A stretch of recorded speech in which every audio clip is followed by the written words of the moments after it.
18 दिसंबर 2025 जिला अधिकारी कार्यालय सभागृह बुल्ढाना में मनाया गया राष्ट्रीय अल्पसंख्यक हक दिवस, जिसके अंदर मौजूद हुए खास मेहमान advocate Wasim Qureshi, father Rajnikant P Sonone, Shri Jitendra N Jain, Shri S P. Hiwade, संस्थापक अध्यक्ष राष्ट्रीय संविधान क्रांति दल, मोहम्मद इरफान उल्लाह खान, अध्यक्ष MMNF बुल्ढाना जिला, श्री अरविंद, जिला अध्यक्ष दिगंबर जैन संस्था बुल्ढाना, श्री संजय जाधव,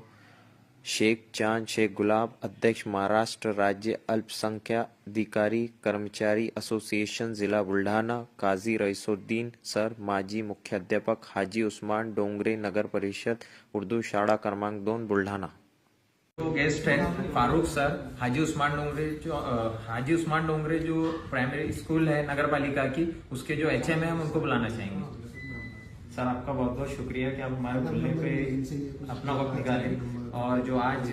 माइनॉरिटी डे हम सेलिब्रेट कर रहे हैं उसके बारे में मैं आपसे कुछ सवाल करना चाहूँगा। सर, ये माइनॉरिटी डे सबसे पहले इंडिया में कब इसकी बॉडी कब बनी, कब से ये समिति गठन हुई और ये कौन से तारीख से सेलिब्रेट किया जा रहा है? देखिए, माइनॉरिटी डे जो है हमारे इंडिया में 1992 से अक़वाम मुत्तहिदा के तहत जो एक कानून पास हुआ, उस कानून में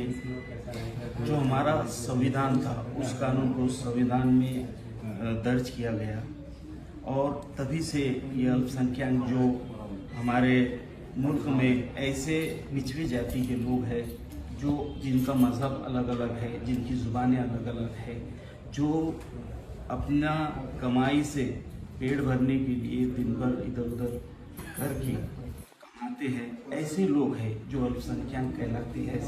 रईस सर ने इनके बारे में काफ़ी बेहतरीन मालूमात आपको दे चुके हैं। मैं आपको बताऊं कि ये जो प्रोग्राम चले आ रहा है 2013 से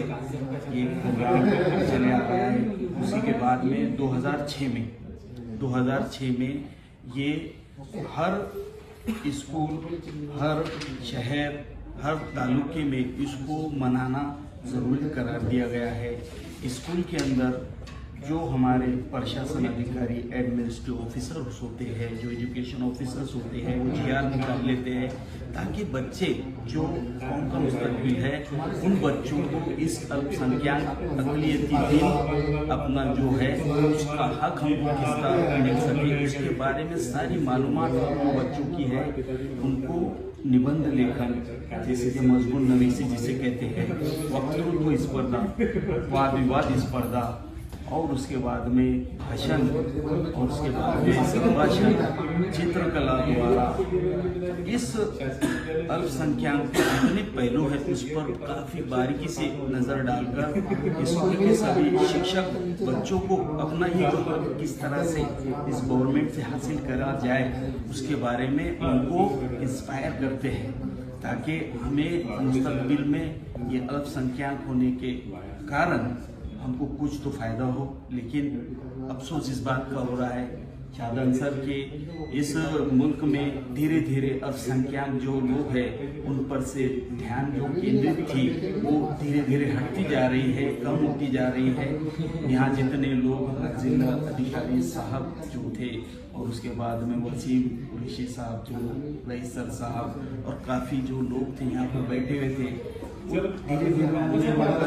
सीट भी छोड़ते गए। इसका ये एक सबूत है कि इस पर उतना ध्यान नहीं दिया जा रहा है सर। और आपसे प्लेटफॉर्म से पूछना चाहूँगा मैं कि ये अल्पसंख्यक की जो स्कीम्स है उसकी ज़मीनी हकीकत क्या है? क्योंकि आम जनता में एक बहुत भ्रम है कि ये सिर्फ एक नाम का डिपार्टमेंट है, लोगों तक ये स्कीम वहाँ पहुँच ही नहीं पाती। जी हाँ, आपका सवाल बिल्कुल जायज़ है। ये